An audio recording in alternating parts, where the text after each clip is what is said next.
নমস্কাৰ পিটাছ ইউটিউব চেনেললৈ মই পনাকাৰ লেঙে সকলোকে স্বাগতম জনাইছোঁ। আজি মই তোমালোকৰ আগত গণিতৰ এটা নতুন বিষয় লৈ উপস্থিত হৈছোঁহি। তোমালোকে অলৰেডি থাম্বনেইল দেখিছাই। যদি কোনোবাই মোৰ থাম্বনেইলখন চাই ভিডিঅ'টো চাওঁ বুলি সোমাই আহিলা তেন্তে ভালেই কৰিলা। আজি মই তোমালোকৰ আগত গণিতৰ এনেকুৱা কিছুমান শ্বৰ্ট টিপ লৈ আহিছোঁ যিটোৱে তোমালোকৰ আপকামিং এক্সামত এক নতুন কনফিডেন্স সৃষ্টি কৰিব। কোনো এটা বিষয়ৰ প্ৰশ্ন আমি আৰম্ভ কৰাৰ আগতে সেই বিষয়টোৰ কনচেপ্ট যদি আমি ভালকৈ শিকি লওঁ তেন্তে আমি পৰৱৰ্তী অংশসমূহ ভালদৰে পাৰ কৰি নিব পাৰিম। গতিকে আমি লসাগু আৰু গসাগু সম্বন্ধীয় বিভিন্ন প্ৰশ্নবোৰ চোৱাৰ আগতে লসাগু আৰু গসাগু মানে কি হয়, তাৰ বেছিক কনচেপ্ট কি হয় সেই সম্পৰ্কে জানি ল'লে আমাৰ সুবিধা হ'ব। এতিয়া আমি চাওঁ লসাগু আৰু গসাগু মানে কি হয়। বন্ধু বান্ধৱীসকল, তোমালোকে ইয়াৰ সম্পূৰ্ণ নামটো জানাই। লসাগুৰ সম্পূৰ্ণ নামটো হৈছে লঘিষ্ঠ সাধাৰণ গুণিতক, আৰু যদি ইংৰাজীত চাওঁ LCM হয় লিষ্ট কমন মাল্টিপল। ঠিক আছে, মই মিনিংটো কৈ আছোঁ। ঠিক তেনেদৰে গসাগুৰ যদি আমি চাওঁ, গসাগুৰ ফুল ফৰ্মটো হৈছে গৰিষ্ঠ সাধাৰণ উৎপাদক, আৰু ইংৰাজীত ইয়াৰ টাৰ্মটো হৈছে হায়েষ্ট কমন ফেক্টৰ। ঠিক আছে, এতিয়া যদি আমি এই ফুল ফৰ্মটোৰ অৰ্থখিনি বিচাৰি যাওঁ, লঘিষ্ঠ LCMত আছে। মই লসাগু প্ৰথম চাইছোঁ। লঘিষ্ঠ মানে সদায় কি হয়, সৰুটো বা কম, সৰু বা কম এনেকুৱা ধৰণৰ বুজায়। ঠিক আছে, লঘিষ্ঠ মানে সদায় সৰু বা কম এনেকুৱা ধৰণৰ বুজায়। ঠিক তেনেদৰে সাধাৰণ ইয়াত যিটো সাধাৰণ শব্দ, সাধাৰণ শব্দটোৱে মিল থকা উমৈহতীয়া শব্দটো বুজাইছে। আমি যদি কওঁ উমৈহতীয়া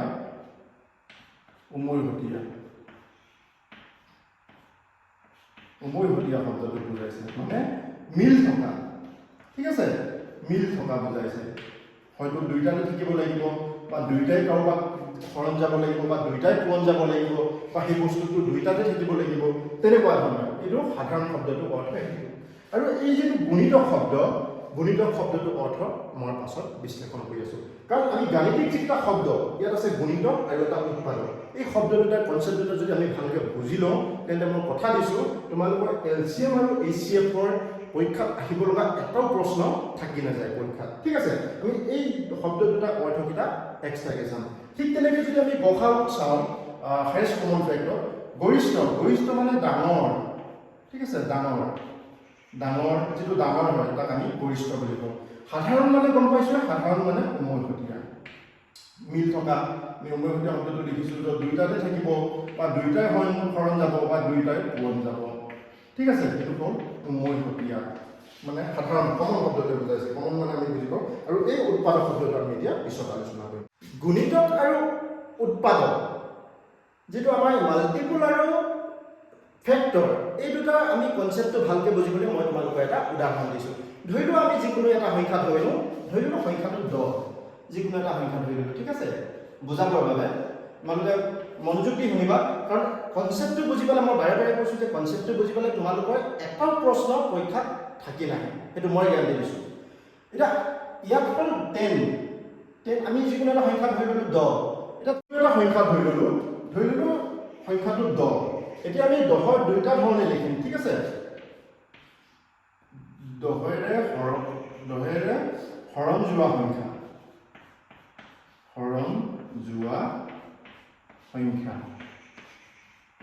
10ৰে কাক কাক হৰণ যায়। ঠিক আছে, 10ৰে হৰণ যোৱা সংখ্যা এইটোক কোৱা হয় গুণিতক। মই কৈ আছোঁ 10ৰে হৰণ যোৱা সংখ্যা। বন্ধু বান্ধৱীসকল, 10ৰে কোনবিলাক সংখ্যাক হৰণ যায়? আমি 10ৰ যিটো নেওতাখন আছে, নেওতাখন মাতিলে গম পাম। 10ৰে 10ক হৰণ যায়, 10 গুণ 10, 10 গুণ 20ক যায় দুবাৰ, 20ক যায় 3বাৰ, 40ক যায় 4বাৰ, 50ক যায় 5বাৰ, 60ক যায় 6বাৰ। ঠিক আছে, এইবিলাক হ'ল 10ৰ গুণিতক। আকৌ কৈছোঁ মই, 10ৰে হৰণ যোৱা সংখ্যা, 10ৰে যিটো সংখ্যা হৰণ যায় সেইটো হ'ব 10ৰ গুণিতক। যেনে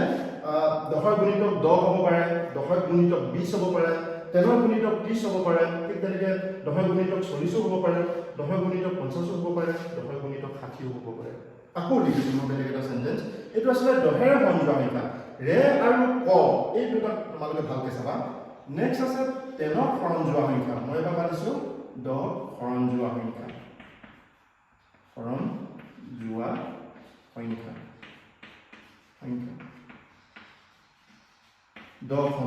ঠিক আছে, এইটো কোৱা হয় উৎপাদক। এতিয়া আমি চাওঁ আমি কোনকেইখন আমি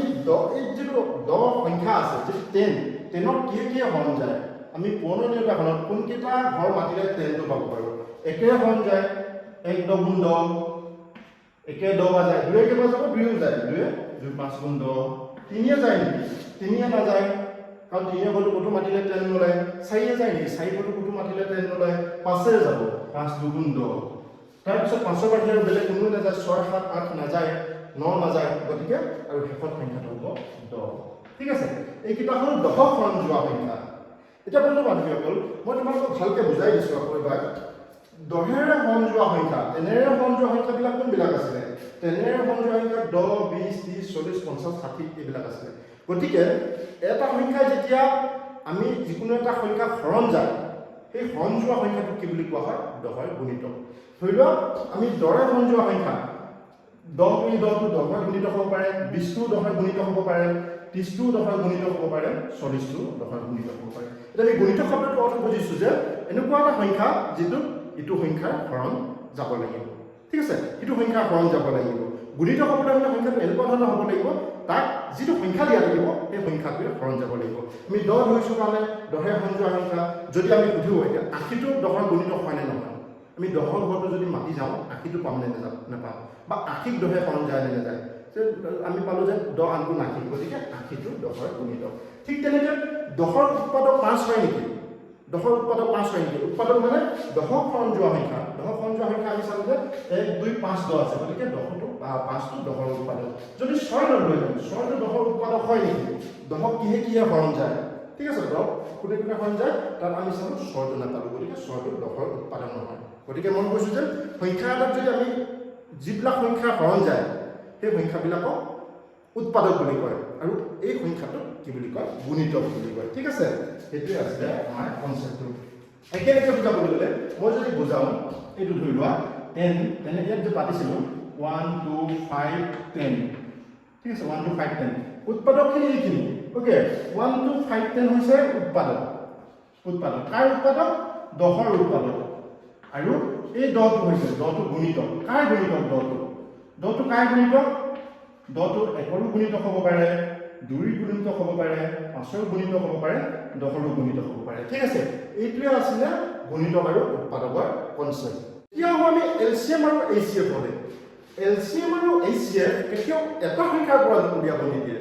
বন্ধু বান্ধৱীসকল এলচিএম আৰু এইচচিএফ সদায় দুটা বা তাতোধিক সংখ্যাৰ পৰা দিব ধৰি লওক তোমালোকক দুটা সংখ্যা দিব তাৰ পৰা এলচিএম উলিওৱা তিনিটা সংখ্যা দিব তাৰ পৰা এইচচিএফ উলিওৱা চাৰিটা সংখ্যা দিব পাৰে তাৰ পৰা এলচিএম উলিওৱা বুজি পাইছানে গতিকে দুটা বা তাতোধিক সংখ্যাৰ পৰা আমি এলচিএম আৰু এইচচিএফ উলিয়াব লাগিব মই কনচেপ্টটো কৈ দিছোঁ ইয়াত আমি কৰি চাম পিছত যিটো প্ৰেক্টিকেলি কৈ চাম কেনেকুৱা ধৰণে কৰে অ'কে এতিয়া এলচিএম যিহেতু দুটা সংখ্যাৰ পৰা উলিয়াম আমি ইয়াত গুণিত শব্দটো লাগি আছে গুণিত শব্দটো অৰ্থ পাইছিলোঁ এনেকুৱা এটা সংখ্যা সেই সংখ্যাটো হৰণ যাব লাগিব যিহেতু আমি দুটা সংখ্যাৰ পৰা উলিয়াম ঠিক আছে দুটা সংখ্যাৰ পৰা যিহেতু লসাগুটো উলিয়াম গতিকে লসাগুৰ অৰ্থটো কি হ'ব দুটা সংখ্যাৰ হৰণ যোৱা দুটা সংখ্যাৰ আগত এটা সংখ্যা পাতিছিলোঁ আমি 10টো উদাহৰণ হিচাপে লৈ যিহেতু দুটা সংখ্যাৰ লগত দিব এলচিএম উলিয়াবলৈ গতিকে দুটা সংখ্যা বা তিনিটাও হ'ব পাৰে দেই মই ইয়াত দুটা বুলি শব্দটো লিখি দিছোঁ দুটা সংখ্যাৰ হৰণ যোৱা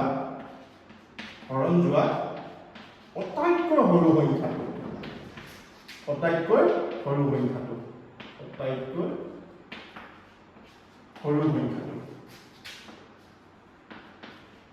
সৰু সংখ্যা ঠিক আছে কি পালো আমি লসাগু মানে পালো যে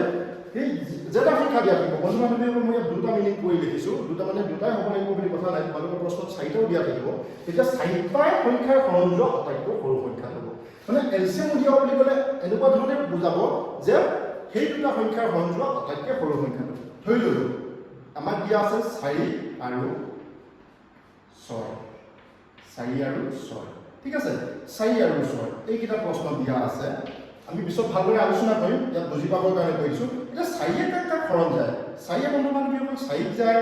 ইয়াত 4 হৰণ যাবলৈ লিখি দিছোঁ 4 যায় 4 গুণ 8ক যায় 4 গুণ 12ক যায় 4 গুণ 16ক যায় 4 গুণ 20ক যায় 4 গুণ 24ক যায় 4 গুণ 28ক যায় এনেকৈ গৈ থাকিব ঠিক তেনেকৈ 6 কাক হৰণ যায় আমি পাতি চাওঁ 6 যায় 6 গুণ 6 6 গুণ 12 6 গুণ 18 6 4 গুণ 24 6 5 গুণ 30 এতিয়া চোৱা আমাৰ এলচিএম মানে দিছে দুটা সংখ্যা হৰণ যোৱা আটাইতকৈ সৰু সংখ্যাটো আমি ইয়াত পালো চা 4 এ 12ক যায় 4 এ 24কো যায় 4 এ কাট যায় 4 এ 4 এ 12ক যায় 6 এ 12ক যায় 4 এ 24ক যায় 6 এ 24ক যায় এতিয়া আমাৰ আহিব এলচিএম টো কেনেকৈ হ'ব আমি পাইছো যে দুটা সংখ্যা হৰণ যোৱা সংখ্যা হ'ব লাগিব এলচিএম ঠিক আছে দুটা সংখ্যা হৰণ গৈছে 12কো গৈছে 24কো গৈছে এই সংখ্যাকেইটা এতিয়া আমাৰ যিটো লঘিষ্ঠ আছে লঘিষ্ঠ মানে সদায় সৰু দুটা সংখ্যা হৰণ যোৱা আটাইতকৈ সৰু সংখ্যাটো আমি এলচিএম বুলি কওঁ তেতিয়া এলচিএম টো 12 হ'ব এইটো মই এক্সপ্লেইন কৰিবৰ কাৰণে দিছো আমি এলচিএম এটা উলিয়াও মই অলপ পাছত শিকাইছো এলচিএম টো কেনেকৈ উলিয়াম বুজি পাইছানে এলচিএম মানে হৈছে যিকেইটা সংখ্যা দিয়া থাকিব সেই সংখ্যাকেইটাৰ হৰণ যোৱা আটাইতকৈ সৰু সংখ্যাটো এইবাৰ আমি চাওঁ এইচচিএফ মানে কি হয় বন্ধু-বান্ধৱীসকল এইচচিএফত এফ শব্দটো লাগি আছে অৰ্থাৎ উৎপাদক শব্দটো লাগি আছে উৎপাদকত কি পাইছিলো উৎপাদকৰ অৰ্থ পাইছিলো এনেকুৱা কিছুমান সংখ্যা সেই সংখ্যাবিলাকে প্ৰদত্ত সংখ্যাটোক হৰণ যায় ঠিক আছে আমুকক হৰণ যোৱা দহৰ উৎপাদক দহক যিয়ে হৰণ যাব সেইকেইটা হ'ব দহৰ উৎপাদক 4 উৎপাদক 4ক যিকেইটা সংখ্যা হৰণ যাব সেইকেইটা হ'ব 4 উৎপাদক এতিয়া আমি সেই উৎপাদকৰ পৰা গসাগু মানে কি হয় সেইটো চাওঁ কৈছো যে এলচিএম আৰু এইচচিএফ টো সদায় দুটা বা তাতোধিক সংখ্যাৰ পৰা দিব ধৰি ললো মই দুটা সংখ্যাৰ পৰাই দিছে আৰু সেই সংখ্যা দুটা হ'ল 6 আৰু 4 দিলে যে 6 আৰু 4 গসাগু নিৰ্ণয় কৰা মই বুজাই দিছো পিছত আমি বেলেগ ধৰণে কৰিম কাৰণ ইয়াত সৰু সংখ্যা বুলিহে এনেকুৱা ধৰণে পাতি কৰিব পাৰিম ডাঙৰ সংখ্যা হ'লে আমি কেনেকুৱা ধৰণে গসাগু নিৰ্ণয় কৰিম এই সম্পৰ্কে বুজাই দিম ঠিক আছে ধৰি ললো আমি 6 আৰু 4 ওকে সংখ্যা দুটা দিয়া আছে 6 আৰু 4 এইকেইটা এতিয়া আমি পাতিলো 6 উৎপাদক মানে 6 হৰণ যোৱা উৎপাদক বুলি নেপাতো তোমালোকক বুজি পাবৰ কাৰণে সুবিধা কৰি দিছো 6 হৰণ যোৱা ক শব্দটো থাকিলে সদায় জানিবা কটো যাৰ লগত লাগি থাকিব আমি যেতিয়া মানখিনি উলিয়াম সেইখিনি উৎপাদক হ'ব 6 হৰণ যোৱা কি যায় একে যাব 1 6 গুণ 6 2 গুণ মাতিলো একহতো পাতিলো 1 6 গুণ 6 একে আৰু নাযায় কাৰণ পুনৰ যিটো 1 2 3 4 যিকেইটা ঘৰ আছে অকল যিকোনো এটা সংখ্যা এটাই হৰণ যাব সেইটো ঘৰ আমি তেতিয়া দ্বিতীয় ঘৰটো চাম এতিয়া এক ঘৰ ওলালে একে সবাই যায় পাতি একে বল 2 যায় না নাযায় 2 যায় 2 3 গুণ 6 3 যায় 3 যায় 3 গুণ 6 4 যায় নেকি 4 ঘৰত 6 কত নোলায় 4 গুণ 8 4 গুণ 4 পাৰ হৈ গ'ল ঠিক আছে আমি পাছত চালো 5 গুণ 5 5 গুণ 10 6 নোলায় আৰু কি যাব 6 যাব ঠিক আছে এইটা আছে উৎপাদক এতিয়া 4 হৰণ যোৱা আমি পাতো 4 হৰণ যোৱা সংখ্যা 4 হৰণ যোৱা সংখ্যা 4 কোনটা সংখ্যা হৰণ যায় 4 হৰণ যোৱা সংখ্যাটা আছিল একে যাব একে এনেকুৱা এটা সংখ্যা বন্ধু বিকল একেৰে পৃথিৱীত যিমান সংখ্যা আছে প্ৰতিবিলাককে একেৰে হৰণ যায় ওকে একে হৰণ যোৱা সংখ্যাবিলাক আমি কি পাম তাৰ পিছত পালো সৰি একেৰে হৰণ যোৱা নহয় 4 হৰণ যোৱা সংখ্যাবিলাক 1 4 আকৌ 2 যায় দুবাৰ তাৰ পিছত 3 নাযায় আকৌ 4 যায় ঠিক আছে এইখিনি আছে 4 হৰণ যোৱা সংখ্যা 6 হৰণ যোৱা সংখ্যা আমুকক হৰণ যোৱা সংখ্যা মানে হ'ল উৎপাদক এইবিলাকক একোটা উৎপাদক বুলি কয় এটা উৎপাদক চাম উৎপাদক 1 মিলি আছে ওকে 4 আৰু 6 হৰণ যোৱা উৎপাদক 1 মিলি আছে আৰু কি মিলি আছে 2 মিলি আছে এতিয়া আমি কোনটো লম আমাৰ এতিয়া কৈছো যে উৎপাদক হলে এনেকুৱা এটা সংখ্যা যিটোৱে প্ৰদত্ত সংখ্যাটোক হৰণ যাব লাগিব আমাৰ উৎপাদকটো এনেকুৱা এটা সংখ্যা 2 যিটো প্ৰদত্ত সংখ্যাটো 4 বা 6 হৰণ যাব লাগিব 2 এ 4 কো যায় 6 কো যায় ঠিক আছে সেইকাৰণে হল আমি 4 উৎপাদক 2 ঠিক তেনে 6 উৎপাদক 2 6 উৎপাদক 1 4 উৎপাদক 1 এইখিনি হল উৎপাদক এতিয়া আমি চাম কোনটো সংখ্যা লম কাৰণ ইয়াত আছে গৰিষ্ঠ মানে সদায় ডাঙৰ গতিকে আমি কি লম ইয়াত যিটো ডাঙৰ আছে এই ডাঙৰটো আমি গসাগু হিচাপে লম ওকে গসাগু কি হ'ব 2 গতিকে অৰ্থটো কৈছো বন্ধু-বান্ধৱীসকল গসাগু গৰিষ্ঠ সাধাৰণ উৎপাদক এনে গৰিষ্ঠ সাধাৰণ উৎপাদক মানে হ'ল যি প্ৰদত্ত সংখ্যা দুটা দিয়া থাকিব এটো 6 আৰু 4 দিয়া থাকিব বেলেগ দিয়া থাকিব তিনিটাও দিয়া থাকিব সেই সংখ্যা কেইটাক হৰণ যোৱা আটাইতকৈ ডাঙৰ সংখ্যাটো ওকে গসাগু মানে হ'ল এই সংখ্যা কেইটাক হৰণ যোৱা আটাইতকৈ ডাঙৰ সংখ্যাটো আকৌ এইখিনিতে কৈছো লসাগু মানে কি আছিল লসাগু মানে আছিল সেই সংখ্যা কেইটাৰে হৰণ যোৱা আটাইতকৈ ডাঙৰ সংখ্যাটো ৰে আৰু ইয়াত ক আছে ভালকৈ মনত ৰাখিবা যদি ৰে থাকে ধৰি লোৱা 6 আৰু 4 হৰণ যোৱা আটাইতকৈ ডাঙৰ সংখ্যাটো আমি কিমান পাইছিলো 12 পাইছিলো কিন্তু 6 আৰু 4 হৰণ যোৱা আটাইতকৈ ডাঙৰ সংখ্যাটো 2 পাইছিলো ঠিক আছে 6 আৰু 4 হৰণ যোৱা আটাইতকৈ ডাঙৰটো নহয় সৰি 6 আৰু 4 হৰণ যোৱা আটাইতকৈ সৰুটো আছিল 12 ওকে এইখিনিলৈকে আছিল লসাগু আৰু গসাগু কনচেপ্ট আমি লসাগুৰ বেছিক কনচেপ্ট শিকিলো এতিয়া আমি চাওঁ লসাগু কেনেকৈ নিৰ্ণয় কৰিব পাৰি কুৱেশ্যন নম্বৰ 1 প্ৰথমটো দিয়া আছে 6 12 24 আৰু 48 ৰ লসাগু নিৰ্ণয় কৰা লসাগু মানে কি পাইছিলো যিকেইটা সংখ্যা দিয়া থাকিব সেই সংখ্যাকেইটাৰ হৰণ যোৱা আটাইতকৈ সৰু সংখ্যাটো মানে 6 12 24 48 ৰ হৰণ যোৱা আটাইতকৈ সৰু সংখ্যাটোৱে হ'ব লসাগু মানে সেই সংখ্যাটো 6 যাব লাগিব 12 যাব লাগিব 24 যাব লাগিব 48 যাব লাগিব এই যে আটাইতকৈ সৰু সংখ্যা সেই সংখ্যাটোৱে হ'ব আমাৰ লসাগু ঠিক আছে আমি এতিয়া দুটা পদ্ধতি কৰিম এটা কৰিম ট্ৰেডিশনেল মেথড আৰু এটা কৰিম শৰ্ট ট্ৰিক আমি প্ৰথম পৰম্পৰাগত পদ্ধতি চাম দুটা ভাগ কৰি লৈছো মই ওকে আমি ট্ৰেডিশনেল মেথডত কৰিবলৈ হলে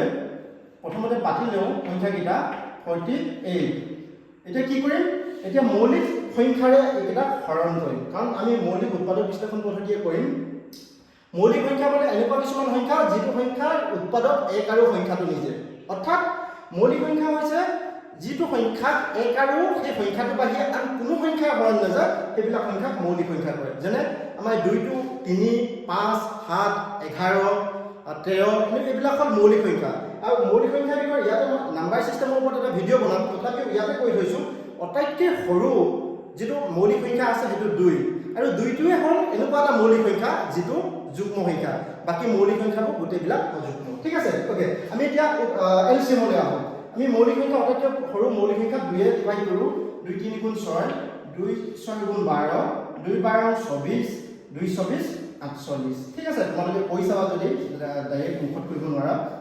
তাৰ পিছত আকৌ 3 2 এ নাযায় আমি তথাপিও 2 এ লম কাৰণ ইয়াত লবলৈ হলে অন্তত ভিতৰত থকা দুটা সংখ্যা হৰণ যাব লাগিব আমি চালো 6 12 24 ক যায় 3 টো নাযায় কাৰণে নমাই দিও 6 ক যায় 3 বাৰ 12 ক যায় 6 বাৰ আৰু 24 ক যায়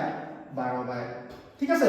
আকৌ চালো 2 এ যাবলৈ নাযায় কাৰণ অন্তত দুটা সংখ্যা 2 এ যায় আমি আকৌ 2 ললো 3 টো নমাই দিলো 3 টো নমাই দিলো 2 এ 6 ক যায় 2 3 গুণ 6 2 এ 12 ক যায় 2 6 গুণ 12 ওকে যদি না যায় আমি তললৈ নমাই গৈ থাকিম ঠিক আছে এতিয়া আমি চালো 2 এ না যায় 2 এ 6 যায় কিন্তু আমি 2 টো ল'ব নোৱাৰো কিয় নোৱাৰো অন্তত ভিতৰত থকা দুটা সংখ্যা হৰণ যাব লাগিব আমি এটা 3 এ চাও 3 এ যাব 3 এ গুণ 3 3 এ গুণ 3 3 এ গুণ 3 3 2 গুণ 6 চোৱা গোটেইকেইটা সংখ্যা মৌলিক সংখ্যা হয় আমি তেতিয়া কৰিব নালাগে আৰু যদি ইয়াৰ পৰা ইয়ালৈকে গোটেই সংখ্যাকেইটা মৌলিক সংখ্যা হয় আমি তেতিয়া আৰু ক্যালকুলেট কৰিব নালাগে বহুতে এইটো 2 এ হৰণ কৰি বাকিকেইটা 1 1 ও কৈ দিয়ে লাষ্টটো কৰিব পাৰি কাৰণ 2 এ হৰণ কৰিলে একেটাই হ'ব 2 এ কৰিটো নাযায় এইটো নাযায় আৰু এইটো 1 গতিকে এনেকুৱা ধৰণৰ কৈ দিব পাৰি তাতো ভুল নহয় গতিকে এতিয়া এলসিএম কোনবিলাক হ'ব যিকেইটা মৌলিক সংখ্যা আমি পালো যিকেইটা সংখ্যা হৰণ হ'ল এই গোটেইকেইটা হৰণ কৰিলে যিটো মান পাম এইটো হ'ব এলসিএম আমি এলসিএম কেনেকৈ কৰিম কি কি আছে 2 1 কেইটা 2 আছে 1 2 3 তিনিটা 2 2 2 2 তিনি কেইটা আছে 2 চাৰিটা আছে সৰি লাষ্টত এটা আছে আকৌ এটা আছে 2 আকৌ এটা আছে 3 ওকে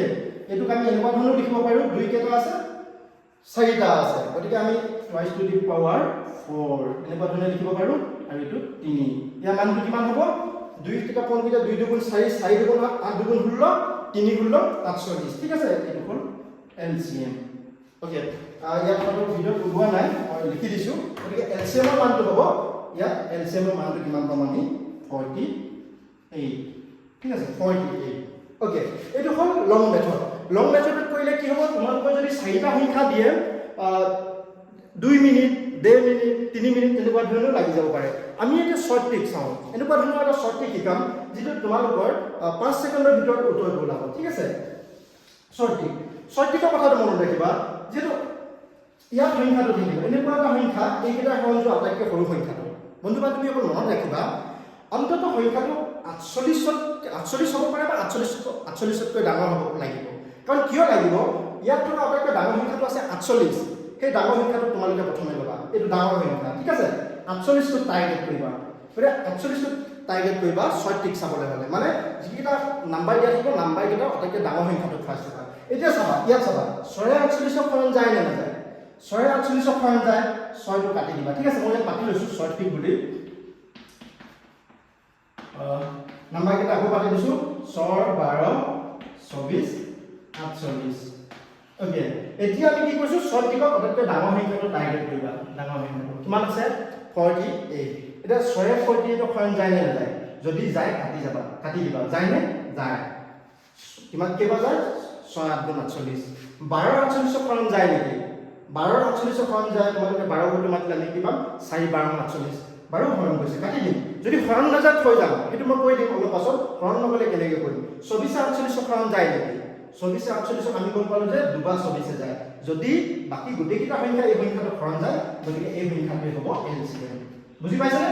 ডাঙৰ সংখ্যাটো চাবা ডাঙৰ সংখ্যাটো চোৱাৰ পাছত বাকি যিকেইটা সংখ্যা হৰণ কৰিবলৈ চাবা যদি সম্পূৰ্ণৰূপে হৰণ গৈছে হৰণ গলে এই সংখ্যাটোৱে হ'ব এলচিএম গতিকে 6 12 24 আৰু 48 ৰ এলচিএম আমি কিমান পালো 48 মানে 6 12 24 আৰু 48 হৰণ যোৱা আটাইতকৈ সৰু সংখ্যাটো হ'ব কিমান 48 আমি এটা 2 নম্বৰ প্ৰশ্নটো চাওঁ 5 20 আৰু 30 প্ৰথম প্ৰশ্নটো আমি শৰ্ট ট্ৰিকটো কি পাইছিলো এনেকুৱা প্ৰথমতে আমি ডাঙৰ সংখ্যাটো চাম ডাঙৰ সংখ্যাটো যদি বাকি সংখ্যাকেইটা ডাইৰেক্টলি হৰণ যায় সেইটোৱে হ'ব ইয়াৰ এলচিএম আমি এবাৰ সংখ্যাটো এনেকুৱা লৈছো যেটো বাকিকেইটা সংখ্যাই ডাইৰেক্টলি হৰণ নাযায় তেতিয়া আমি শৰ্ট ট্ৰিক কেনেকৈ ইউজ কৰিম তাৰ পাছত চাম প্ৰথমতে ট্ৰেডিশন ইউজ কৰিম ওকে 5 20 30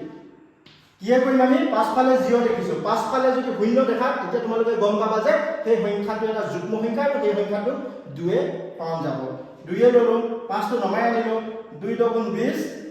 2 15 30 ওকে এতিয়া চোৱা 5 আৰু 5 আছে ওকে 5 আৰু 5 আছে গতিকে সেই সংখ্যাটো 2 এ হৰণ নাযায় 2 এ কোনবিলাক সংখ্যা হৰণ যায় 2 এ সদায় যুগ্ম সংখ্যাবিলাকক সম্পূৰ্ণৰূপে হৰণ যায় অযুগ্ম সংখ্যাবিলাকক 2 এ সম্পূৰ্ণৰূপে হৰণ নাযায় ওকে গতিকে আমি যেটো 5 দেখিছো পাঁচফালে 5 থাকিলে সেই সংখ্যাটো সদায় 5 এ হৰণ যায় সম্পূৰ্ণৰূপে আমি সেইকাৰণে 5 লৈ ললো কাৰণ 5 টো এটা মৌলিক সংখ্যা 5 এগুণ 5 5 দুগুণ 10 5 3 গুণ 15 ঠিক আছে ইয়াত থকা গোটেই সংখ্যাকেইটা মৌলিক সংখ্যা আমি আৰু হৰণ কৰিবলৈ প্ৰয়োজন নাই ঠিক আছে গোটেই সংখ্যাকেইটা মৌলিক সংখ্যা গতিকে এই সংখ্যা গোটেইকেইটাক আমি পূৰণ কৰি পাতি দিলে যিটো মান পাম সেইটোৱে হ'ব ইয়াৰ এলচিএম বা বহুতে এই সংখ্যাটো এনেকৈও কৰি লয় একে হ'বগে যদি তুমি চোৱা 2 এ যদি কৰিলা 2 এ কৰিলে কি হ'ব কিয় কৰিবলৈ প্ৰয়োজন নাই বুলি কৈছো 2 এ যদি কৰো একে হ'ব 2 গুণ 2 3 টো নামি আহিব আকৌ যদি 3 এ কৰি দিও 3 গুণ 3 3 গুণ 3 3 গুণ 3 এতিয়া 2 আৰু 3 টো ইয়াত আহিলে ইয়াতো আছে 2 আৰু 3 গতিকে এই দুটা লাইন এনে কৰা হৈছে সেইকাৰণে ইয়াত তোমালোকে ষ্টপ কৰি দিব পাৰা যদি বুজি নোপোৱা ইয়ালৈকে কৰিবা ওকে এতিয়া আমাৰ এলচিএম কি হ'ব গোটেই মৌলিক সংখ্যাকেইটা পূৰণ কৰি দিয়া ইয়ালৈকে পূৰণ কৰি দিয়া 1 ডে সৰি পূৰণ কৰি দিয়া এই কিটাটো পূৰণ কৰিলে সেই সংখ্যাটোৱে হ'ব গতিকে কাম নাই পূৰণ কৰিব 2 পূৰণ 5 পূৰণ 2 পূৰণ 3 কিমান পাম আমি 2 5 গুণ 10 10 দুগুণ 20 20 3 60 উত্তৰটো পালো 60 গতিকে বন্ধু বান্ধৱীসকল ট্ৰেডিশনেল ৱেট কৰি আমি 5 20 আৰু 30 ৰ লসাগু পালো 60 এতিয়া আমি চাওঁ শৰ্ট ট্ৰিক কেনেকৈ ইউজ কৰিম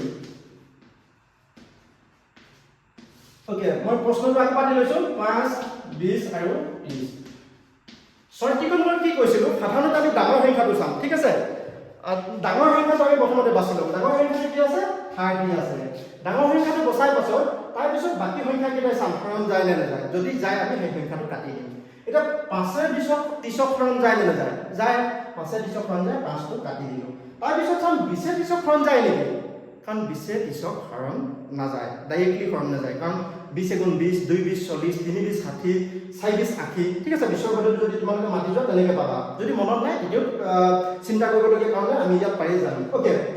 আমি এতিয়া চাওঁ এই এনেকুৱা ক্ষেত্ৰত কেনেকৈ শৰ্ট ট্ৰিক আমি ইউজ কৰিম যেটো 20 ডাইৰেক্টলি নাযায় গতিকে প্ৰথমতে ইয়াৰ পিছফালে 3 পাছফালে এটা 2 পূৰণ কৰি চাবা 2 পূৰণ কৰিলে কিমান পাম 2 পূৰণ কৰিলে 60 সো বন্ধু বান্ধৱীসকল অকল 2 পূৰণ কৰিলে উত্তৰটো পাম বুলি কথা নাই যদি 2 এ পূৰণ কৰি যিটো মান পাম হেতু এই সংখ্যাটো হৰণ যায় নে নাযায় চাম যদি যায় তেতিয়া এনসাৰ হেতুৱে হ'ব যদি নাযায় তেতিয়া আমি আকৌ 3 এ কৰি চাম ঠিক আছে এনেকৈ কৰি আমি কি কৰিম এলচিএম উলিয়াম গতিকে আমি 20 30 ডাইৰেক্টলি হৰণ যোৱা নাছিলে সেইকাৰণে 30 পাছফালে 2 পূৰণ কৰিছো আমি মৌলিক সংখ্যাৰ কমাণ্ডাৰ পূৰণ কৰি গৈ থাকিম প্ৰথম 2 এ কৰিম তাৰ পিছত 3 এ কৰিম ঠিক আছে এনেকৈ পূৰণ কৰি গৈ থাকিম ওকে তাৰ পিছত 5 এ কৰিম কিয় 4 এ নকৰো 4 এ যিটো সংখ্যা হৰণ যাব সেইটো ডেফিনেটলি 2 এ যায় সেইকাৰণে 2 এ কৰাৰ পিছত আকৌ 4 এ নকৰো ওকে এটা আমি কি কৰিলো 2 এ পূৰণ কৰি কিমান পালো 60 পালো 60 টো কেতিয়া 20 এ হৰণ যায় নে নাযায় কাৰণ 20 এ 60 হৰণ যায়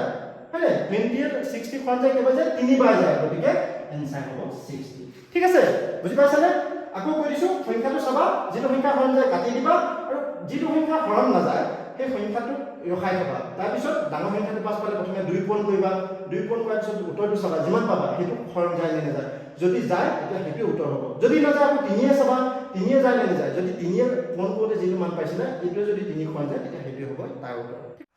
ওকে আমাৰ নেক্সট কি থাকিলে 3 3 1 থাকিলে যদি ইয়াত মৌলিক সংখ্যা ৰিপিট নহয় ৰিপিট নোহোৱাকৈ মৌলিক সংখ্যা থাকে তেতিয়া আমি তাতে ৰৈ দিম যদি ডাবল থাকে একেটা সংখ্যা মৌলিক সংখ্যা আৰু যদি দুটা থাকে তেতিয়া আমি ইয়াত লৈ কৰিব পাৰিম কাৰণ 3 ললে ইয়াত দুটা সংখ্যা আছে ফৰন যাব 3 গুণ 3 3 গুণ 3 1 টো নামি আহিলে এলসিএম কিমান হ'ব এলসিএম হ'ব 1 2 3 2 3 টা 5 এটা 3 এটা আছে আৰু 5 এটা ঠিক আছে এটা 2 3 টা মান কিমান হৈছে টুৱাইস কিউবৰ মান সদায় 8 হয় আৰু 8 এ 3 কোণ কৰিলে 8 3 গুণ 24 24 24 এ 5 এ কোণ কৰিলে 5 এ গুণ 20 হয় 5 গুণ 11 12 তোমালোকে ইয়াত কৈ চাব পাৰা 24 এ 5 এ কোণ কৰিলে 5 এ 20 হয় 5 গুণ 11 12 মানটো কিমান পাম এলসিএম মানটো কিমান হ'ব 120 ঠিক আছে এইটো আছে আমাৰ লং মেথড ওকে আমি এতিয়া শৰ্ট টিপ চাও কেনেকুৱা ধৰণৰ শৰ্ট টিপ অৱলম্বন কৰিম দিয়া প্ৰথমটো আছে 24 30 আৰু 40 ইয়াত চোৱা প্ৰথম ডাঙৰ সংখ্যাটো টাইপ কৰিবা 40 আছে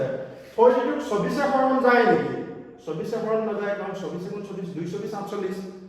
দুটা 24 যোগ কৰিলে মানে 40 নোলায় ডাঙৰ হৈ যায় তিনটা 30 দুটা যোগ কৰি দিলে 60 হৈ যায় ডাঙৰ হৈ যায় গতিকে কি কৰিম তেনেকুৱা ক্ষেত্ৰত আমাৰ যেটো হৰণ নাযায় এফালে প্ৰথমে 2 এটা পূৰণ কৰিম 2 পূৰণ কৰিলে কিমান হ'ব মই কৈছো যে আগৰ ভিডিওটো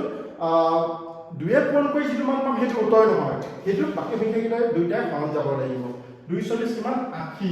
80 চাবা পাঁচফালে শূন্য আছে 80 যায় নেকি 30 80 হৰণ নাযায় 2 30 কিমান 60 3 30 90 ডাঙৰ হৈ যায় গতিকে এটো যে 80 নগল কিটোৱে চাই থাকিবলৈ প্ৰয়োজন নাই কাৰণ দুইটাই যাব লাগিব গতিকে আমি কি কৰিলো 3 এ কৰি দিম 3 এ পূৰণ কৰিলে কিমান পাম 120 120 যায় নেকি চাম 30 যেটো 3 এ পূৰণ কৰোতে 90 পাইছিলো 4 এ পূৰণ কৰি চাও 4 ভিন্ন ভিন্ন 4 3 গুণ 12 120 ওকে 30 এ গৈছে 24 যায় নেকি 24 লগত 224 48 পূৰণ কৰি যাবা তোমালোকৰ যদি মন নাথাকে 324 কিমান 3 4 গুণ 12 3 গুণ 6 কে 7 72 424 4 গুণ হলো 4 গুণ 8 কে 96 আৰু 524 524 5 গুণ 20 গুণ 5 গুণ 11 12 মানে 24 এ 120 কেবা যায় 5 বাৰ যায় আৰু 30 এ কেবা যায় 4 বাৰ যায় মানে দুইটা হৰণ গৈছে গতিকে এনসাৰটো হ'ব 120 এটো তোমালোকে যদিও দেখাত অলপ সময় লাগিছে যেন ভাবিছা কিন্তু যেতিয়া প্ৰেক্টিস কৰি থাকিবা এটো তোমালোকে 5 সেকেন্ডৰ ভিতৰত কৰিব পাৰিবা ওকে আমি লসাগু যেটো বেসিক কেনেকৈ দুটা বা তিনিটা বা চাৰিটা সংখ্যাৰ পৰা কেনেকৈ লসাগু উলিয়াব পাৰি তাই ট্ৰেডিশনাল মেথড আৰু শৰ্ট টিক শিকিলো এতিয়া আমি চাও গসাগু কেনেকৈ উলিয়াব পাৰি ঠিক আছে প্ৰথম প্ৰশ্নটো আমি ললো 6 12 আৰু 48 গসাগু উলিয়াব লাগে গসাগু ওকে মই লিখি নিদিও তোমালোকে বুজি লবা যে গসাগু নিৰ্ণয় কৰিব লাগে আমি প্ৰথমতে গসাগু কেনেকৈ উলিয়াও ট্ৰেডিশনাল মেথডত এটো যিবিলাকে আমাৰ ক্লাস 8 9 10 তেনেকুৱা লেভেলত অংকবিলাক থাকে তাত আমি কি কৰো সাধাৰণতে ট্ৰেডিশনাল মেথডত কৰিবলৈ হলে ভাগে ভাগে উৎপাদকখিনি উলিয়াই লওঁ ঠিক আছে সৰল উৎপাদকটো উলিয়ালো ধৰিবা সৰল উৎপাদক 2 এ ললো প্ৰথমে 2 3 গুণ 6 ঠিক আছে সৰল উৎপাদকটো কি পালো 2 গুণ 3 এনেকুৱা ধৰণে কৰো আৰু 12 উৎপাদক 12 টো ললো 200 গুণ 12 ওকে আকৌ 6 থাকিলে 2 এ 6 কৰিলো 2 3 গুণ 6 তাৰ পিছত চাও আমি 12 উৎপাদকটো 2 গুণ 3 ওকে তাৰ পিছত চাও 48 ওকে 48 কেমেৰা আহিছে না গম পোৱা নাই ইয়াত পাতিছো 48 ৰ উৎপাদক ভাঙিলো কিমান পালো 2 গুণ 2 গুণ 4 2 4 গুণ 8 মানে 248 2 12 24 আৰু 200 গুণ 12 একক 2 3 গুণ 6 মানে 48 ত কি পালো সমান 2 পূৰণ 2 পূৰণ 2 পূৰণ 2 পূৰণ 3 ঠিক আছে বুজি পাইছা না প্ৰথমতে তোমালোকে এনেকৈ উৎপাদকখিনি আমি ভাঙি লোৱাৰ পিছত ইয়াত এনেকৈ পাতি লওঁ সমানে এইকেইটা মানকেইটা পাতি সমান চিহ্নৰ মাজত দি মানে কোনে কোনে দি মানবিলাক পাতি যাওঁ 12 উৎপাদক পাতিলো 2 2 3 সৰি ওকে 2 2 3 6 উৎপাদক 2 3 48 উৎপাদক 2 2 2 3 ওকে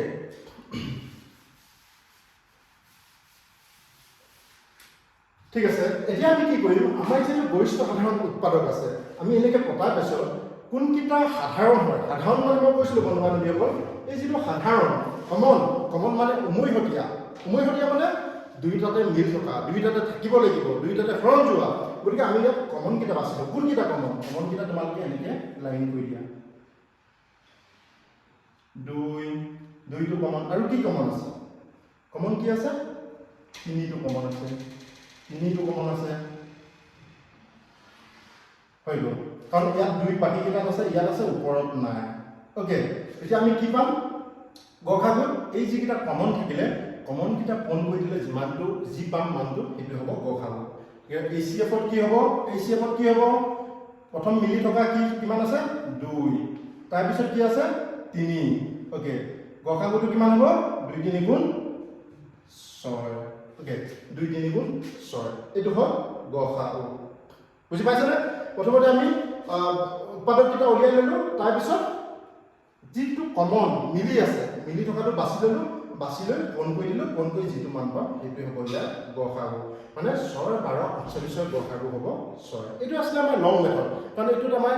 3 মিনিট বা 4 মিনিট তেনেকুৱা ধৰণৰ সময় লাগি গৈছে, 2 মিনিট লাগিছে, 1.5 মিনিট লাগিব পাৰে। এতিয়া আমি চাওঁ শ্বৰ্ট ট্ৰিক। শ্বৰ্ট ট্ৰিকত কেনেকুৱা ধৰণে কৰিব পাৰো। ওকে, শ্বৰ্ট ট্ৰিকৰ যিটো সেইটো লসাগু উলিওৱাৰ নিচিনাই। লসাগুত কি চাইছিলো আমি? ডাঙৰ সংখ্যাটো চাইছিলো, ঠিক আছে। লঘিষ্ঠ সাধাৰণ গুণিত উলিয়াওঁতে ডাঙৰ সংখ্যাটো টাৰ্গেট কৰি বাকীখিনি চাইছিলো। এতিয়া ওলোটা কৰি দিম, গসাগুত আমি সৰু সংখ্যাটো টাৰ্গেট কৰি চাম, ঠিক আছে। গসাগুত কি চাম আমি? 6টো টাৰ্গেট কৰি চাম। 6 চাবা, 6 যদি বাকী গোটেইকেইটা সংখ্যাকে হৰণ যায় সেইটোৱে হ'ব গসাগু, ঠিক আছে। আটাইতকৈ সৰু সংখ্যাটো চাবা, 6 12 হৰণ গৈছে নে? গৈছে। 6 48 হৰণ গৈছে নে? গৈছে। গতিকে গসাগু কিমান হ'ব? 6, ঠিক আছে। গসাগু 6। আমাৰ শ্বৰ্ট ট্ৰিকটো হ'ব, এইটো পাতি ল'বা, 6 12 48। ওকে, আটাইতকৈ সৰু সংখ্যাটো তোমালোকে কি কৰিবা? কেন্দ্ৰ কৰি ল'বা। 6টো চাবা, ইয়াত যিটো সৰু সংখ্যা থাকিব আৰু সেই সৰু সংখ্যাটো বাকীকেইটা সংখ্যাক ডাইৰেক্টলি হৰণ গৈছে নে নাই চাবা। এতিয়া 6 12 হৰণ গৈছে নে? 6 12 হৰণ যায়, দুবাৰ যায়। 6 48 হৰণ যায় নে? 6 48 ডাইৰেক্টলি হৰণ যায়, কেইবাৰ যায়? 8 বাৰ যায়। গতিকে যদি তেনেকৈ হৰণ যায় ACF টো কি হ'ব? আটাইতকৈ সৰু সংখ্যাটো, মানে ইয়াৰ ACF হ'ব 6, ঠিক আছে। আমি এতিয়া 2 নম্বৰ প্ৰশ্নটোলৈ আহোঁ। দিয়া আছে 24 48 আৰু 60। আমি গসাগু প্ৰথম যিটো নিয়ম আছিলে সেইটো বহুত লেন্থি মেথড আছিলে, বহুত দীঘলীয়া পদ্ধতি। এইবাৰ আমি অলপ এটা চুটি পদ্ধতিয়ে কৰিম, তাৰপিছত একেবাৰে শ্বৰ্ট ট্ৰিক ইউজ কৰিম। ইয়াত আমি লসাগু উলিয়াই নিচিনাকৈ গোটেইকেইটা সংখ্যা একেলগে পাতি লওঁ, 24 48 আৰু 60। তাৰপিছত এনেকুৱা এটা সংখ্যা ডিভাইড কৰিম যিটো সংখ্যাৰে তিনিটাকে সম্পূৰ্ণৰূপে হৰণ যাব লাগিব। গতিকে আমি ইয়াত পিছফালে যিটো 4 8 0 আছে, গতিকে 2 কৰিম। 2 12 24, 2 24 48, 2 30 60। আকৌ চাম, আকৌ এনেকুৱা এটা সংখ্যা ল'ম যিটোৱে গোটেইকেইটাকে হৰণ যাব লাগিব, যদি নাযায় আমি নলওঁ। আকৌ 2 ল'ম, কাৰণ গোটেইকেইটা যুগ্ম সংখ্যা। 2 4 12, 2 12 24, 2 15 30। এতিয়া যিহেতু পিছফালে 5 দেখিছোঁ এটাত, আমি গম পালোঁ যে 2 হৰণ নাযায়, কাৰণ 2 হৰণ যাবলৈ হ'লে সংখ্যাটো যুগ্ম হ'ব লাগিব। গতিকে এইবাৰ আমি 3 লওঁ। 3 যদি লওঁ, 3 2 গুণ 6, 3 4 গুণ 12, 3 5 গুণ 15। এতিয়া বন্ধু বান্ধৱীসকল আমি পালোঁ 2 4 আৰু 5। গতিকে ইয়াত যিহেতু 5 পালোঁ, 5ক 2 হৰণ নাযায়। গতিকে ইয়াত যিহেতু সৰু সংখ্যাটো 2 আছে, গতিকে 2 চালোঁ যে 2 5ক হৰণ নাযায়, 2 2ক যায়, 2 4ক যায়, 2 5ক নাযায়। আকৌ চালোঁ যে 3টো হৰণ নাযায়, কাৰণ 2টো ইয়াত থকা 2টো 3তকৈ সৰু। তাৰমানে আমি কি গম পালোঁ, ইয়াত 2 2 3 এই তিনিটা সংখ্যাহে সম্পূৰ্ণৰূপে হৰণ যায়। তাৰপাছত আৰু এই মাজৰ তিনিটা সংখ্যা সম্পূৰ্ণৰূপে হৰণ যোৱা সংখ্যা নাই। গতিকে আমি ইয়াতে ৰাখি দিম। আৰু এতিয়া ACF কি হ'ব? ACF হ'ব 2 × 2 × 3 সমান কিমান হ'ব? 2 2 গুণ 4, 4 3 গুণ 12, ঠিক আছে। এইটোৱে হ'ব ACF। এইটো মেথডো ইউজ কৰিব পাৰি। শ্বৰ্ট ট্ৰিক ইউজ কৰিবলৈ অসুবিধা পোৱা লোকসকলে এইটো মেথড ইউজ কৰিও ACFৰ মানটো উলিয়াব পাৰি। যদি আমি ইয়াত কি চাওঁ, গসাগুৰ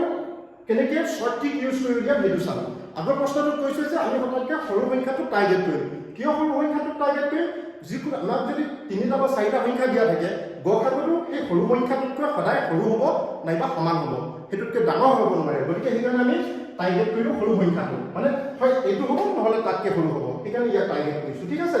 এতিয়া 24টোক আমি চাওঁ। 24 48ক ডাইৰেক্টলি হৰণ যায় নে নাযায়? যায়। 24 60ক যায় নেকি? ডাইৰেক্টলি 60ক নাযায়। গতিকে 24টো ইহঁতৰ গসাগু নহয়।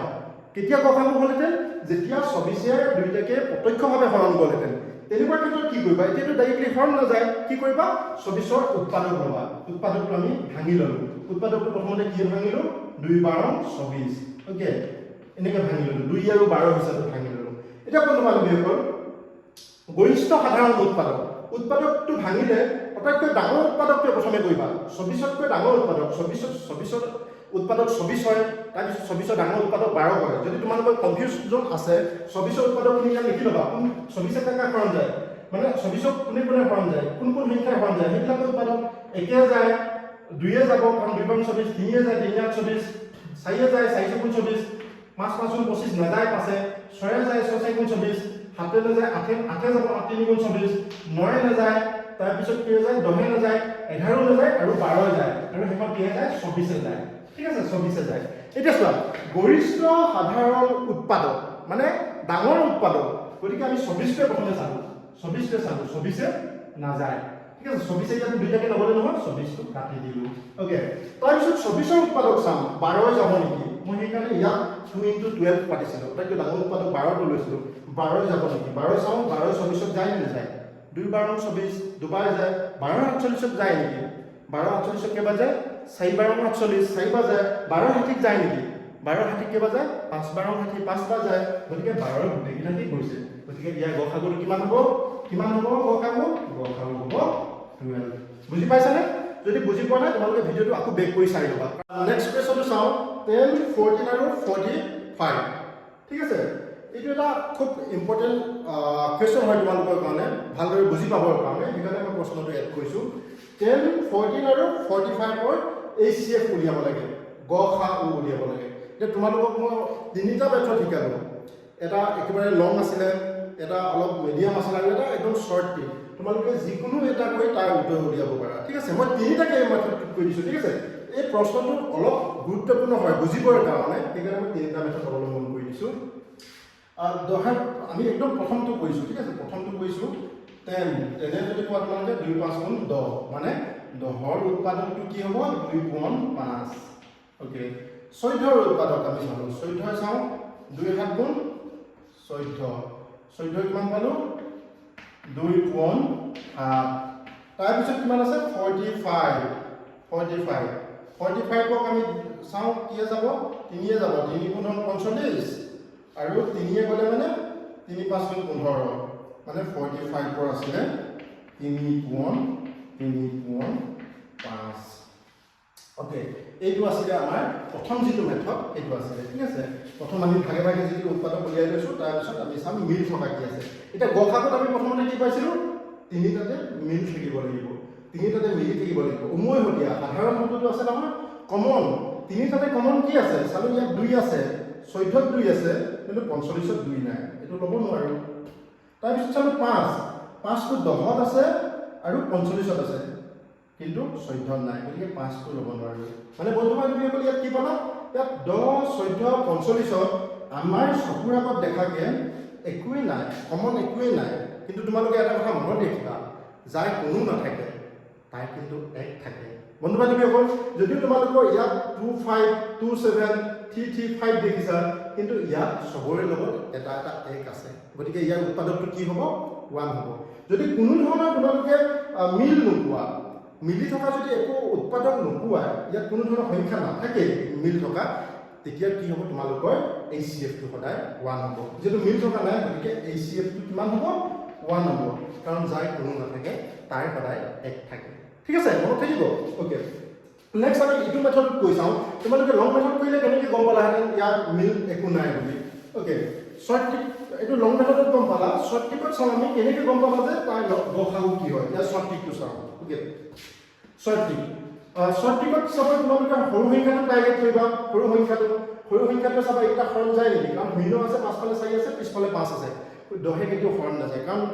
শূন্য থকা সংখ্যা এটা কাৰোবাক হৰণ যাবলৈ হ'লে এই সংখ্যাটো শূন্য থকাই হ'ব লাগিব মনত থাকিবনে আকৌ কৈছো শূন্য থকা সংখ্যা 10 20 30 40 50 60 70 80 90 100 তেনেকুৱা ধৰণৰ সংখ্যাবিলাকে কোনোবা এটা সংখ্যাক যদি হৰণ যাবলৈ হয় সেই সংখ্যাটো কিন্তু হৰণ শূন্য থকা সংখ্যাই হ'ব লাগিব কিন্তু ইয়াত যেটো শূন্য থকা সংখ্যা নহয় গতিকে ইয়াৰ উৎপাদক ভাঙিলো আমি 10ৰ উৎপাদক বুলি চাইলো 10ৰ উৎপাদক কি আছে 10ক কি হৰণ যায় 1 যায় 2 যায় 5 যায় আৰু 10 যায় কিন্তু 10 টো উৎপাদক নহয় 10 নাযায় গতিকে 5 চাম 5 যাব নেকি পাঁচে কিয় নাযায় বন্ধু-বান্ধৱীসকল? পাঁচে কোনোবা এটা সংখ্যাত হৰণ যাবলৈ হ'লে পিছফালে সংখ্যাটো হয় শূন্য থাকিব লাগিব, নহ'লে 5 থাকিব লাগিব। মনত থাকিবনে? পাঁচেৰে যিকোনো এটা সংখ্যাত হৰণ যাবলৈ হ'লে সেই সংখ্যাটো হয় শূন্য থাকিব লাগিব পিছফালে, নহ'লে 5 থাকিব লাগিব। এতিয়া চোৱা, পাঁচে 10ক হৰণ যায়, পাঁচেৰে 45কো যায়,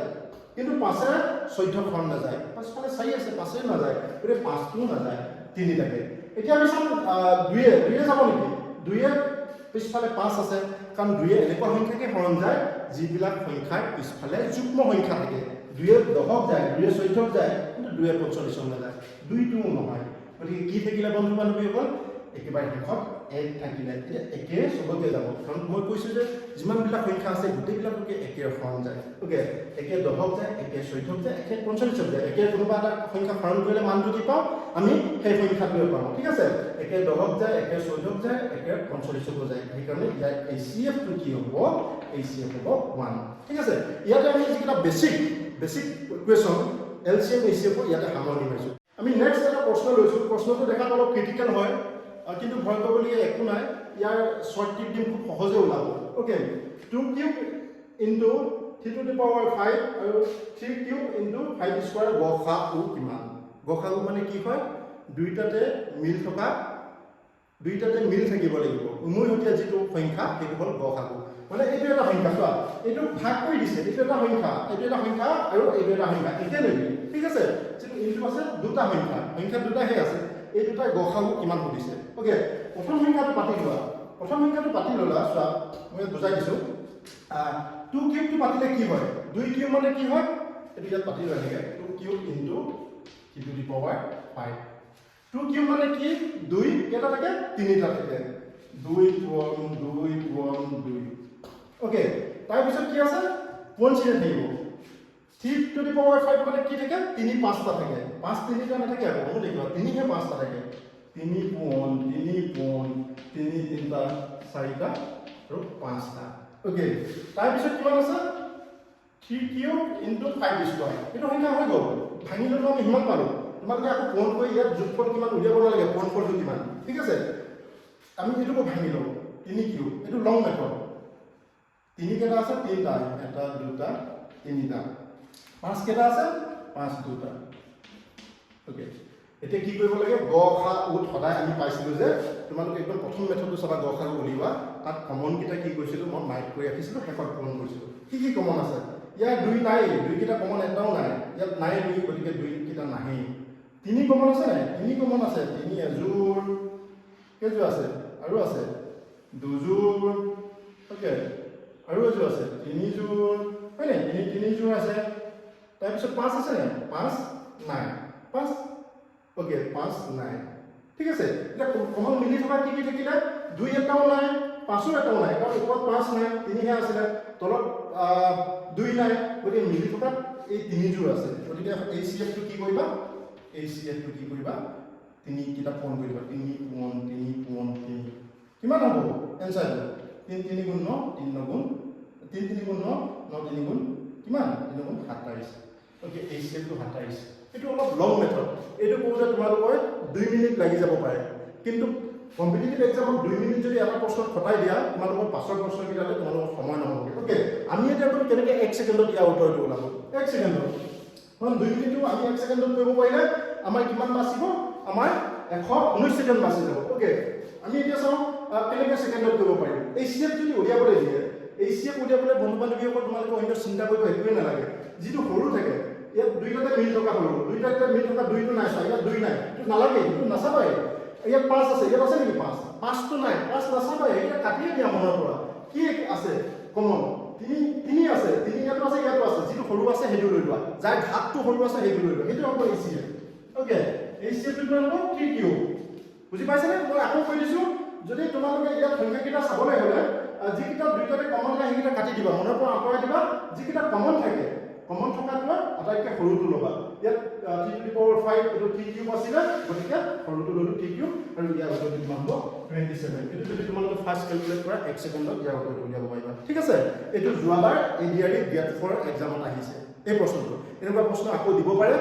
মই এটা প্ৰশ্ন ইয়াত এড কৰি দিম, সেই প্ৰশ্নটো তোমালোকে কৰিবলৈ চেষ্টা কৰিবা, ঠিক আছে? এইটো প্ৰশ্নৰ উত্তৰ আমি কৰিলোঁ। এতিয়া এই একেটা প্ৰশ্নকে লসাগু উলিয়াই চাওঁ, কেনেকুৱা ধৰণে উলিয়াম। প্ৰশ্নটো যদি গসাগু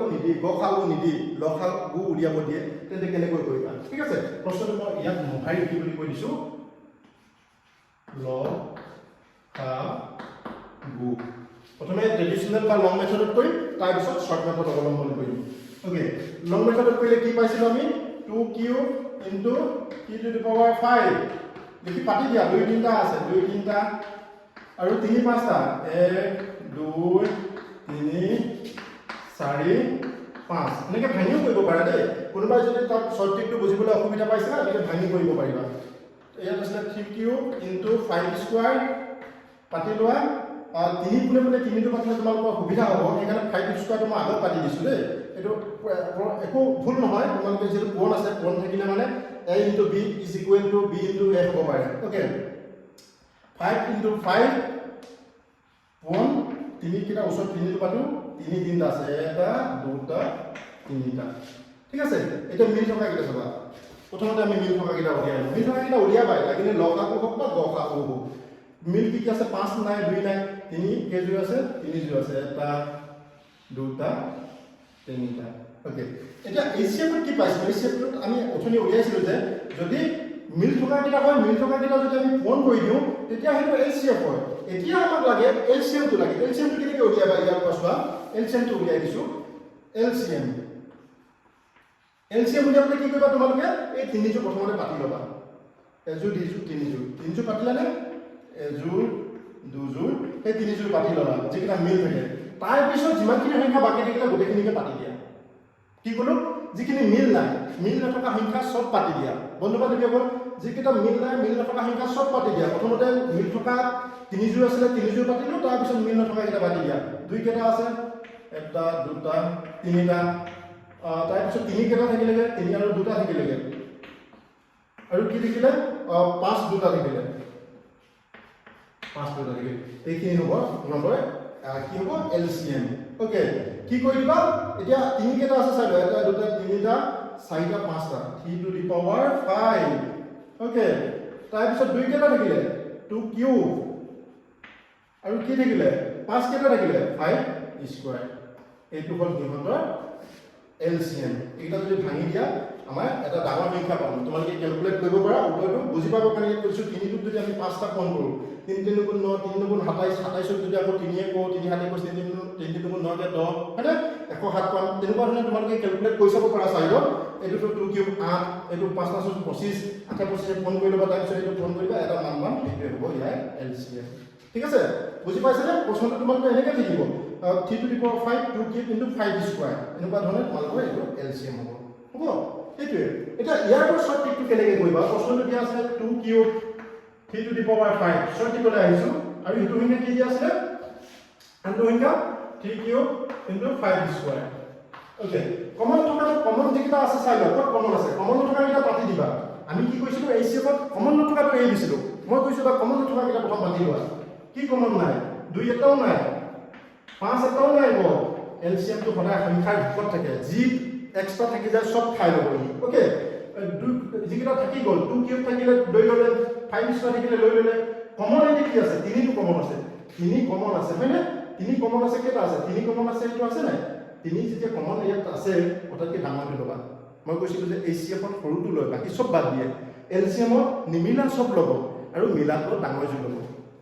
3 টু দি পাৱাৰ 5 একে হলে মানটো সব 2 cube 5 square 3 to the power 5 একেটা মানে ঠিক আছে এইটো আছে ইয়াৰ লসাগু উলিওৱাৰ নিয়ম প্ৰেক্টিছৰ কাৰণে এটা প্ৰশ্ন লৈ আহিছো প্ৰশ্নটো তোমালোকে চাই লোৱা এই কিতাপত তোমালোকে এলসিএম আৰু এসিএফ উলিয়াব লাগে আমি ইয়াত লং মেথড ইউজ নকৰো শৰ্ট মেথড ইউজ কৰিম শৰ্ট ট্ৰিক প্ৰথমতে এসিএফ টো উলিয়াবা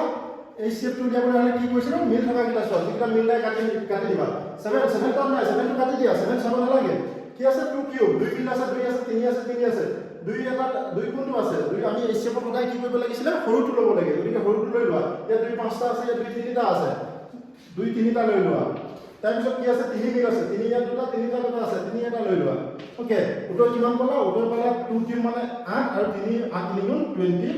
আৰু 3 গুণ 24 ইয়াত কেনেকৈ 24 পালো 2 3টা কম কৰিলে কিমান পাম 8 2 দুগুণ 4 2 দুগুণ 4 4 দুগুণ 8 এই 2 3টা কিমান পালো 8 আৰু 3 8 3 24 ওকে সমাজটো অলপ ভালকৈ পাতিছো 24 এটা এলচিএম মানে কৈছিল যে এলচিএম মানে সংখ্যা ভোগত থাকে এক্সট্ৰা থকা বাকি সব লৈ লোৱা এই সেবোৰ মিল থকা লৈছিলা এতিয়া এলচিএমত মিল নথকা কিটা প্ৰথমে লোৱা কি মিল নাই 7 স্কয়াৰ টু মিল নাই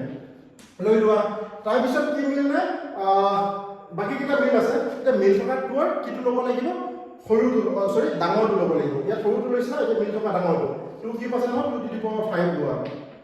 ইয়াত 2 টু দি পাৱাৰ 5 টো ডাঙৰ হয় ঠিক তেনেকৈ 3 স্কয়াৰ আছে 3 1 আছে গতিকে 3 স্কয়াৰ টো লৈ লোৱা এটো হ'ব ইয়াৰ এলচিএম কৰিলে 7 7 49 2 5টা কম কৰিলে কিমান হ'ব 2 দুগুণ 4 4 দুগুণ 8 8 দুগুণ হলো 2 32 আৰু 3 দুটা কম কৰিলে 9 ওকে তোমালোকে এইটো ক্যালকুলেশন কৰি দিবা যিমান পাবা সেইটোৱে হ'ব ইয়াৰ এলচিএম আৰু এইচচিএফ ঠিক আছে এইটো আছে এলচিএম আৰু এইচচিএফ লসাগু আৰু গসাগু সম্বন্ধে আমাৰ আৰু অধিক প্ৰশ্ন আছে বহুতো প্ৰশ্ন আছে যিবিলাক খুবেই ইম্পৰ্টেন্ট হয় আৰু তোমালোকৰ আহি থকা পৰীক্ষাৰ বাবে খুব গুৰুত্বপূৰ্ণ হয় আহিব লগা সম্ভাৱনা খুবেই বেছি তেনেকুৱা ধৰণৰ আৰু কিছুমান প্ৰশ্ন আমি পাৰ্ট 2 ত আলোচনা কৰিম গতিকে তোমালোকৰ পাৰ্ট 2 আৰু এদিন বা দুদিনৰ পাছত আহিব তোমালোকে ওয়েট কৰি থাকিবা আজিলৈ ভিডিওটো ইমানতে সামৰো ধন্যবাদ যদি তোমালোকে শৰ্ট টিকে হোক বা বুজুৱাই মেথডটো ভাল পাইছা তেনে চেনেলটো লাইক কৰি দিবা সাবস্ক্ৰাইব কৰি দিবা আৰু তাত যিটো বেল আইকন আছে সেইটো দবাই দিবা যাতে তাৰ পৰা নটিফিকেশন পাই থাকা ধন্যবাদ